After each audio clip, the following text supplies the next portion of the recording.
যখনই বিপদে পড়ে যাবেন আপনি আল্লাহ তাআলার খাস একটি নাম ধরে সাহায্য চাইবেন, বিদ্যুতের গতিতে আপনি সাহায্য পেয়ে যাবেন, আপনার বিপদ মুহূর্তের মাঝে দূর হয়ে যাবে। ব্যবসা বাণিজ্য লস, সার কাছে শুধুমাত্র শত্রু আর শত্রু বিপদে আপনাকে গ্রাস করে রেখেছে, কোনো কাজেই যেন সফলতা নাই, যেটাতে হাত দেন সেটাতেই লস, কোনো কিছুতে আপনার সাফল্য নাই, সন্তান কথা শোনে না, স্ত্রী কথা শোনে না, পরিবার পরিজন নষ্ট হয়ে গিয়েছে, কিভাবে আপনি বাঁচবেন? প্রবাসে আটকা পড়ে গেছেন, আসতেও পারেন না, কোনো কাজও পাচ্ছেন না, আপনি আমলটা করেন।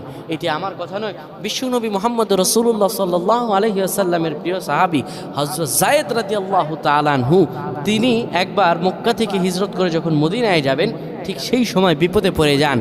ওনাকে একটি লোক বিপদে আটকে ফেলে এবং ওনাকে হত্যা করার চেষ্টা করে। তখন তিনি আল্লাহ তাআলার এই খাস নামটি ধরে সাহায্য চেয়েছিলেন, আল্লাহ তাআলা তাকে বিপদ থেকে মুক্ত করেছেন। সুবহানাল্লাহ। সেই দোয়াটা কি? তিনি যখন বিপদে পড়ে যান তিনি বলেন, আগিসনি ইয়া রহমান।